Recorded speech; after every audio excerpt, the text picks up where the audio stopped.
बिस्मिल्लाहिर्रहमानिर्रहीम अस्सलाम वालेकुम। I hope that you are doing great. आज के इस लेक्चर में हम सब्जेक्ट वर्ब एग्रीमेंट को समझने की कोशिश करेंगे, क्योंकि मोस्ट ऑफ द स्टूडेंट्स जो कि एंट्री टेस्ट में अपीयर हो रहे हैं या डिफरेंट एग्जाम्स में, they have requested me to make a lecture on this topic, क्योंकि एक तो ये टॉपिक बहुत ज़्यादा इंपॉर्टेंट है एंड ये ट्रिकी है एंड एग्जाम में most of the students gate confused. तो आज हम इसके रूल्स एंड जो एक्सेप्शंस हैं उनको समझने की कोशिश करेंगे। So let's start our today's topic and let's try to understand कि subject verb agreement क्या होता है। Subject verb agreement का मतलब है कि the verb must match the subject in number। आपको पता है कि number means number can either be singular or plural, तो ये verb उसके साथ भी मैच होना चाहिए and in person as well। person, first person, second person and third person के साथ भी ये वर्ब क्या करेगा, सब्जेक्ट के साथ मैच करेगा। इन सिंपल टर्म्स, अगर आपका सब्जेक्ट सिंगुलर है तो you will be using a singular verb. अगर आपका सब्जेक्ट प्लूरल है then you will be using plural verb. For example, the cat sleeps on the bed. The cat sleeps on the bed. The cat is singular। The cat is singular, तो इसके साथ जो verb आएगा that would be singular as well and the singular verb is sleeps। आपको पता है कि हम singular countable noun के साथ जो हम verb यूज करते हैं present simple में, उन verb के साथ हम s या es ऐड करते हैं। Likewise, अगर आपका subject cat plural होगा तो ये जो वर्ब होगा that would be plural as well. जैसे cats sleep on the bed। अब cats, पहले cat था तो cat के साथ sleeps, अब cat से तो इसके साथ क्या आएगा, sleep आएगा। सो दिस इज हाउ जो वर्ब होता है वो मैच करता है सब्जेक्ट के साथ इन नंबर के साथ। सिंगुलर सब्जेक्ट है तो सिंगुलर वर्ब यूज करेंगे, प्लूरल सब्जेक्ट है तो आप प्लूरल वर्ब यूज करेंगे। लाइकवाइज प्रोनाउन के साथ जो थर्ड पर्सन सिंगुलर जो प्रोनाउंस होते हैं ही, शी, इट, उनके वर्ब के साथ भी हम क्या यूज करते हैं, in the present simple we use S or E S. जैसे for example, he goes there, she goes there, it goes there, तो उनके साथ क्या होगा, S or E S, third person singular pronoun के साथ। I and you, these are singular as well। I तो होते ही singular है, but इसके साथ you won't be using singular verb, whereas you will be using plural verb with I। So you will be saying कि I go there and you singular भी हो सकता है and you plural भी हो सकता है, जैसे तुम या आप। you जो है रेफर कर सकता है तुम, अगर आप एक हैं तो मैं आपके लिए यू यूज करूंगा, अगर आप बहुत ज्यादा है तो भी मैं क्या यूज करूंगा, यू यूज करूंगा। सो आई एंड यू के साथ वी यूज प्लूरल वर्ब्स, दो के ये दोनों क्या है, सिंगुलर है। ऐसा क्यों, क्योंकि these are exceptions to the rule that I have just told you. जो रूल मैंने आपको अभी बताया कि सिंगुलर वर्ब के साथ सिंगुलर सब्जेक्ट के साथ singular verb and plural subject के साथ plural verb, and I and you जो है दैट इज एक्सेप्शन। वो क्या है, एक्सेप्शन है। So there are exceptions as well. So let's discuss some rules. The first rule is कि a compound subject joined by and generally takes a plural verb. जब भी आपके पास कंपाउंड सब्जेक्ट हो एंड जो सब्जेक्ट होंगे, जो सब्जेक्ट में वर्ड्स होंगे, नाउन फ्रेजेस या प्रोनाउंस, वो कनेक्टेड हो विद एंड, तो आप कौन सा वर्ब यूज करोगे, you will be using plural verb. For example, you and I R not going here. You and I R not going here. आपको पता होगा कि आई के साथ हम क्या यूज करते हैं प्रेजेंट कंटिन्यूअस में, am. I am going here, and you के साथ we use are, you are going here. Now I am talking about two persons in this sentence. I am talking about two persons, में दो बंदों की बात कर रहा हूं, एक यू एंड दूसरा आई। तुम और मैं वहां नहीं जा रहे and these two are connected with and, तो इनके साथ जो वर्ब आएगा that would be plural verb use करेंगे।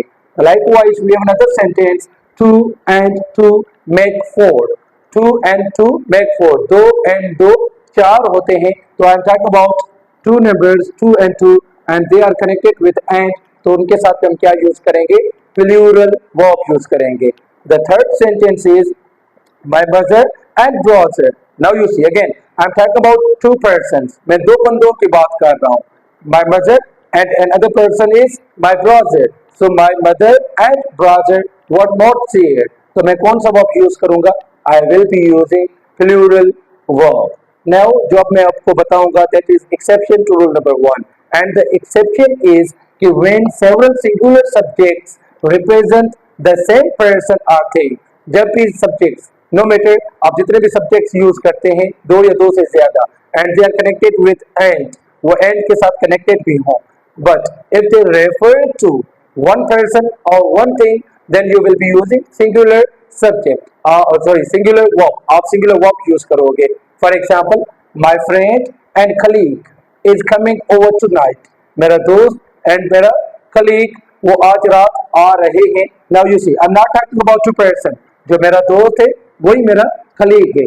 I'm talking about one person, and ये जो friend है and ये जो colleague है, that refer to one person. So that's why we will be using singular verb. हम singular verb use करेंगे. Likewise, we have another sentence. Rice and curry is what I like the most. Now rice and curry, rice and curry ये दोनों connected हैं with and, is what I like the most. But इसके साथ जो verb use हुआ है that is singular verb, just because कि मैं एक ही डिश की बात कर रहा हूँ, and that is rice and curry. चावल and सालन मुझे खाने में सबसे ज्यादा पसंद है, तो that is one dish. तो one dish है तो हम क्या यूज करेंगे, singular verb. The third sentence is cake and ice cream is my favorite dessert. मीठे में जो मेरी favorite dessert है that is cake and ice cream. So that refers to one dessert as well. ये भी एक dessert को refer कर रहे हैं, तो इनके साथ हम क्या यूज करेंगे, singular verb यूज करेंगे. So that is the exception to rule number 1. Now rule number 2. So the rule number 2 is when plural words come between a singular subject and its verb. जब भी plural words आ जाएंगे subject and verb के बीच में, जो verb होगा that will still agree with the singular subject. वो singular subject के साथ ही agree करेगा. No matter उन दोनों के बीच plural words आते हैं या नहीं, जो verb होगा that would be with a singular subject, जो main subject होगा. For example, one of my friends has not come. Now you see, one of my friends, ये plural word है, plural word, and this plural word has come between subject and its verb.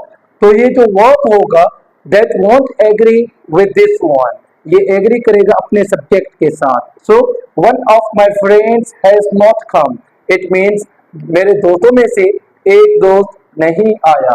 I am talking about one of my friends. मैं अपने एक दोस्त की बात कर रहा हूँ. I have so many friends and one out of them. उनमें से एक जो है वो आज नहीं आया. Likewise, the owner of the dogs is happy. Dogs is the plural word जो कि owner and इसके verb is के बीच में आया है. तो ये जो verb होगा that agrees with the subject जो कि singular है. The owner of the dogs is happy. जो कुत्तों का जो मालिक है वो happy है, वो खुश है. Likewise, the sound of the bells irritates me. अब ये जो verb है again it will agree with the subject. मैं sound की बात कर रहा हूँ. Sound किसका sound? Bells का sound. So verb bells के साथ मैच नहीं करेगा, verb अपने subject के साथ मैच करेगा. I repeat myself, जब भी plural words आ जाते हैं between subject and its verb, तो वो जो verb होगा वो अपने singular subject के साथ ही क्या करेगा, मैच करेगा. I hope कि rule number 2 भी आपको समझ आ गया होगा. Now the rule number 3. The rule number 3 is about indefinite pronouns. Indefinite pronouns के साथ आप singular verb use करते हो. Singular verb is used with indefinite pronoun.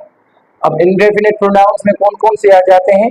Everybody, everyone, anybody, nobody, either, neither, each one, every, no one, many, all, etc.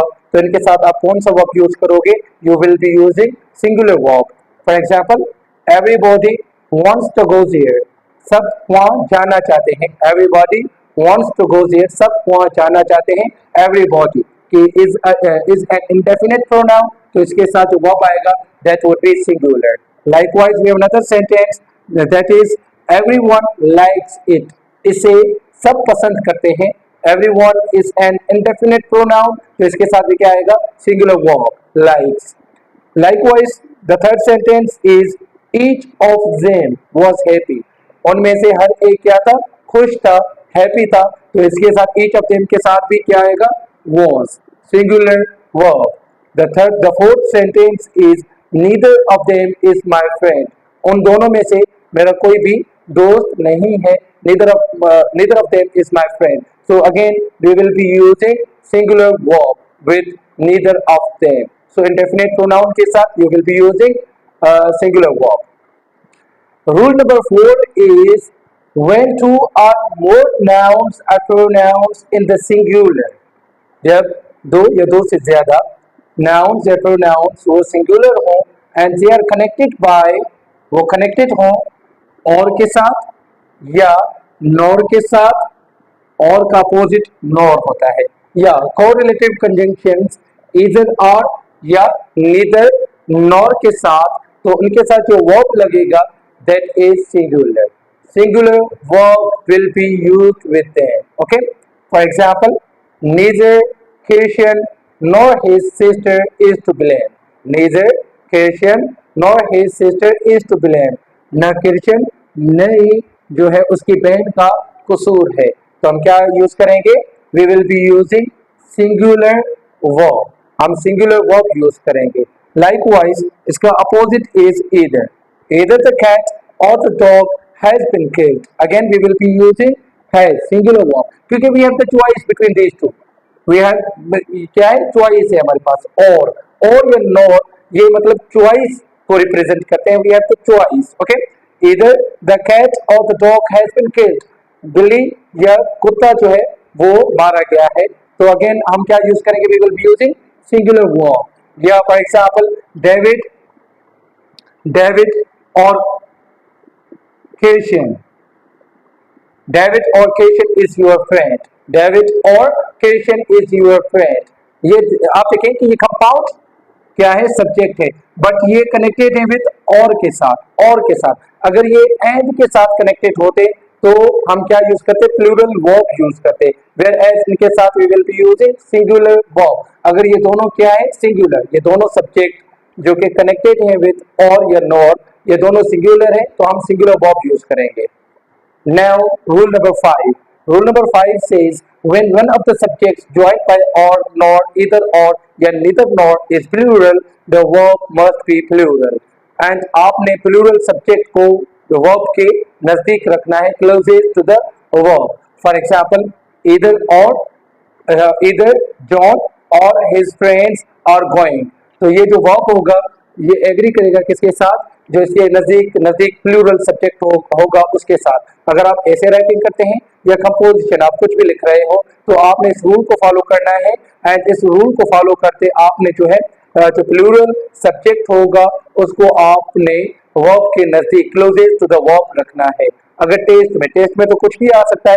तो test में अगर ऐसे होता है कि either his friends or John, either his friends or John, तो आपने क्या करना है? तो John के साथ verb एग्री करेगा. तो आप ऐसे कहेंगे कि either his friends or John is going. Okay.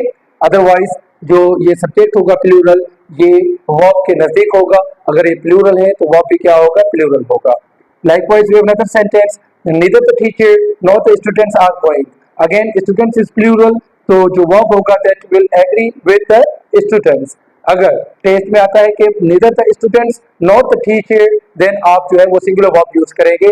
जो नजदीक होगा वर्ब के, जो सब्जेक्ट नजदीक होगा वर्ब उसके साथ क्या करेगा? एग्री करेगा. आई होप कि ये रूल आपको समझ आ गया होगा. Now rule number 6. Rule number 5 के साथ रिलेटेड है. रूल नंबर 5 में हमने डिस्कस किया कि जो है दो सब्जेक्ट्स हैं and they are joint by or not either or and neither not, उनमें से एक सब्जेक्ट जो है वो सिंगुलर एंड दूसरा सब्जेक्ट जो है वो प्लूरल है, तो हम प्लूरल सब्जेक्ट को वर्ब के नजदीक रखेंगे क्योंकि जो वर्ब होगा वो एग्री करता है अपने नियरेस्ट सब्जेक्ट के साथ. Okay, so that's why verb भी क्या हो जाएगा, प्लूरल हो जाएगा. So rule number 6 says when the subjects joint by or not either or या neither not are of different persons, जब ये सब्जेक्ट्स दो सब्जेक्ट्स दोनों डिफरेंट पर्सन्स को रेफर करते हैं तो जो वर्ब होगा वो एग्री करेगा अपने नियरेस्ट सब्जेक्ट के साथ, वो अपने एग्री करेगा अपने नियरेस्ट सब्जेक्ट के साथ. For example either he or you are at fault, आपको पता है कि ही के साथ हम कौन सा वर्ब यूज करते हैं, इज. तो यहाँ पे we want to using is in this sentence, इस सेंटेंस में हम इज यूज नहीं करेंगे क्योंकि ये जो सब्जेक्ट है that is not near to verb, ये वर्ब के नजदीक नहीं है, तो वर्ब एग्री करेगा अपने नजदीक सब्जेक्ट के साथ एंड द नियर जो सब्जेक्ट है वर्ब के साथ दैट इज यू, तो verb agrees with you. So either he or you are at fault, वो या आप गलती पर हो, वो या आप कसूरवार हैं. Okay, so the second sentence is neither you nor I am corrupt. Again you know कि यू के साथ we use are, but in this sentence जो आई है, I is the subject and that is near to the verb and ये जो verb agree करेगा that agrees with the nearest subject, so I am corrupt. Okay, the third sentence is neither she nor they are my friends, and you know कि she के साथ we use is. Okay, but in this sentence we will be using are क्योंकि जो नजदीक है verb के that is they, so they are my friends. and rule number 5 में भी यही बात थी, but उसमें ये था कि आपने प्लूरल सब्जेक्ट verb के नजदीक रखना है, बट मैंने आपको ये भी बताया कि अगर टेस्ट में उसके उलट आ जाता है तो आपने जो वर्ब जो है मैच करना है वर्ब उसी के साथ मैच करेंगे जो सब्जेक्ट वर्ब के नजदीक होगा. आई होप कि आपको ये 6 रूल समझ आ गए होंगे. This is not the last rule, और भी रूल्स हैं वो हम इंशाल्लाह नेक्स्ट वीडियोस में डिस्कस करेंगे क्योंकि एक ही वीडियो में सब रूल्स डिस्कस करना इज नॉट पॉसिबल, आप भी कंफ्यूज हो जाएंगे. If you have any question or confusion you may ask me in the comment box. Like and share the video and kindly subscribe to my YouTube channel. Thank you so much. Allah Hafiz.